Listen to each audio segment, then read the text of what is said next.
Hello and a very warm welcome to this program, the very first episode of the program, Health and Wellness. And here we say, my food, my lifestyle, my life. My name is Kevin Kipkoech Matelong, and I'll be taking you through this health program.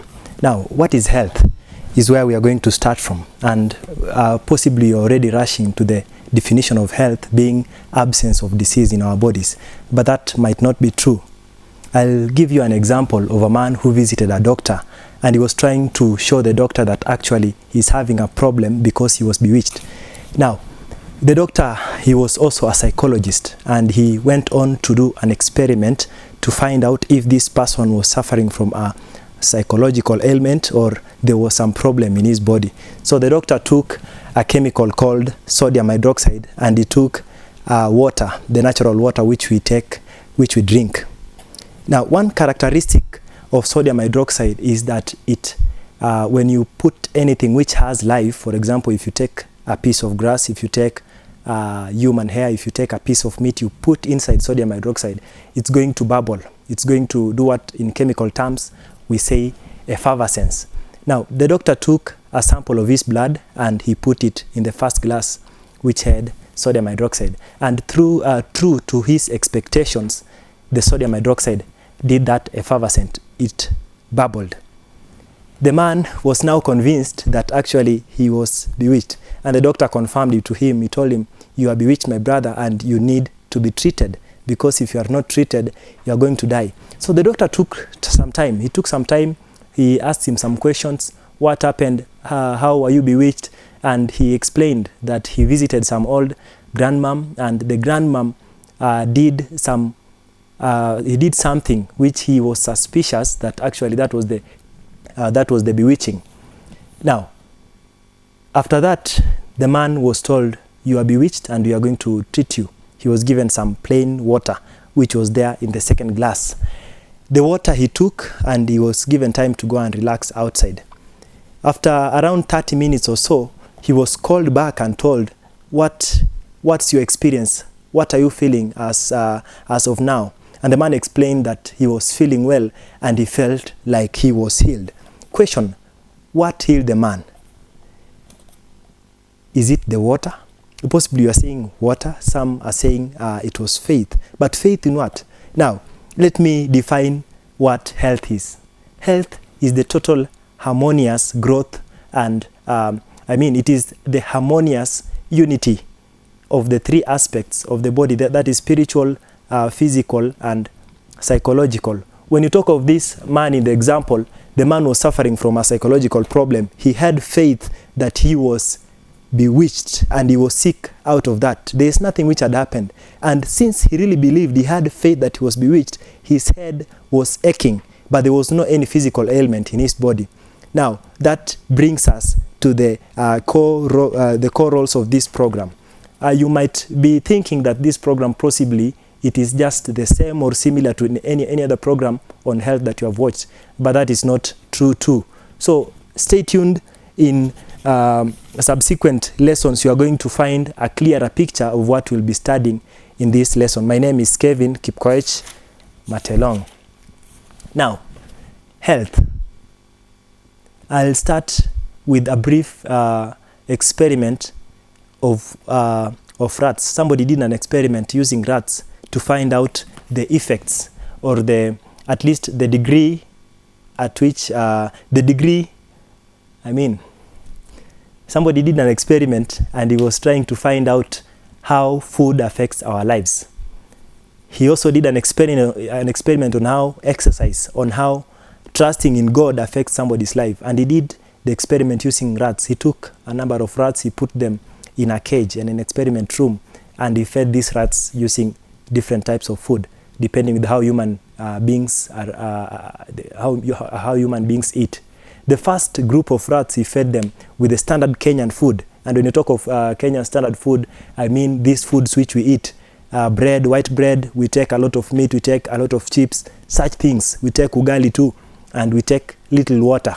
So that is the first group of rats. The second group of rats, he fed them with the natural food which a rat is supposed to eat. And most rats, you will find that they eat the natural food, the natural occurring food. Like you can talk of grass, you can talk of grains in the field and such things, and they take plenty of water. Now, after a long while, the man came and did a research on them. He went on to do some experiments and see how these rats are living.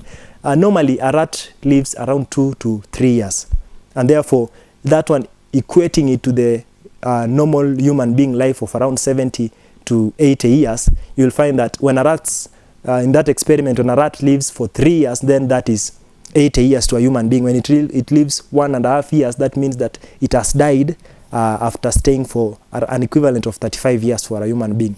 So the second group of rats which were feeding on natural rat diet, they had a normal jovial mood. They had a normal rat life. They were so jovial. They were living a life full of they were healthy. That's what I'm saying. And even their emotions, they are not so emotional like the second group of rats. I say that the first group, they were taking normal human beings' food, which first of all is cooked. Most of them are processed, and they take little water. In this group of rats, they used to be given even the things which human beings are taking when they are sick. They are given drugs. Now, what happened? The emotions of this group of rats were changing with time. Initially, when they were introduced to the human food, they were reluctant. They did not want to take it. They wanted to continue with their uncooked food. But with time, they started loving to take much more of cooked food. Now, what happened in their health? Most of them, they started falling sick. Most of them, they started being emotional. They could steal from one another. They could fight other rats in the same cage. They could even go on to attack the person bringing food to them. What am I saying? There is a very strong link between what we eat and how we behave. There is a strong link between what we eat and how we behave.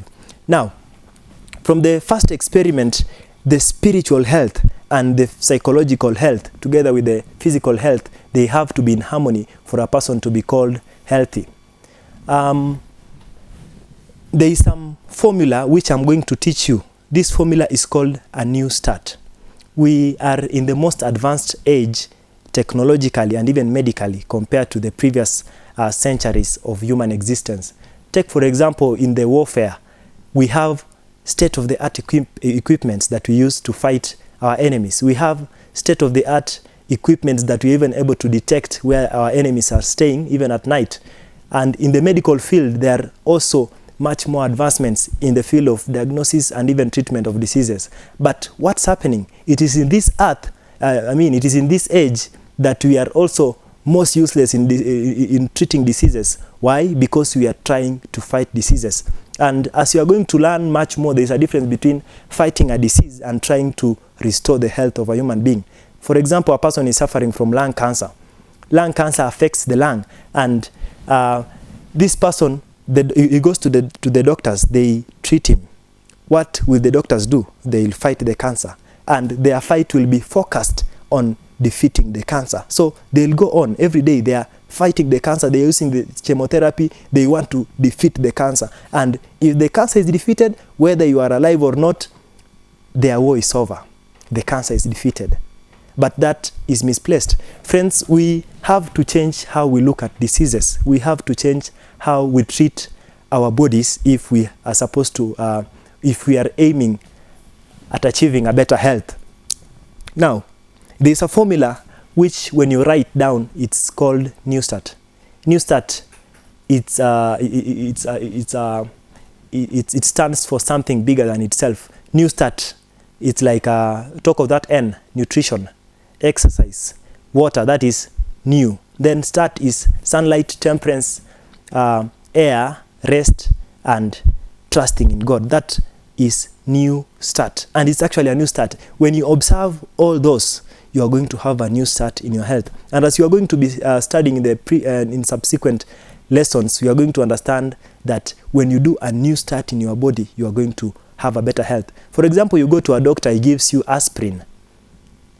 You're having a headache, he gives you aspirin, and your headache goes away. Does it mean that you had a deficiency of aspirin in your body? You go to a doctor For example, you're taking your child to a doctor, and this child there's some tube which is inserted in his or her head so that to drain some liquid. Does it mean that the body was so foolish so as to forget to put a drainage pipe on your head? No. So it means that there is something which is much more bigger that you are supposed to learn so that you understand how to tackle the issue of health. Now, nutrition. What is nutrition? Nutrition does not only involve eating. Nutrition has something more than eating. It involves things like when to eat, what to eat, how many times to eat, and even how fast or slow to eat. Some people say that we are supposed to be eating 6 times in a day. Some say that you're supposed to take twice in a day. Some people propose that we take a heavy breakfast and a light supper. And in Kenya, we are used to taking a light breakfast and a heavy supper. Now, which one is the correct one? Possibly you say that it depends with your approach. I'll take an example of vehicles. There are different types of vehicles. We have heavy commercial vehicles, we have these small cars, we have even these trains and all those. They are types of engines. They have some types of engines which are suited for their work. Now, these vehicles, they have specialized fuel for them. And even human beings, they are supposed to be having special fuel for them. You go to the animal world, you will find that different animals are they're subsidizing on various types of food. For example, a human being is said to be omnivorous because he eats some things and he doesn't eat some things. You talk of a rat, it eats some things. So we live and we survive on some type of fuel which is suited for our own lives. And I'll not go so much because this is just the first episode. I'll take you through the introduction part. A research was done in Florida County of the United States, and this research involved inmates.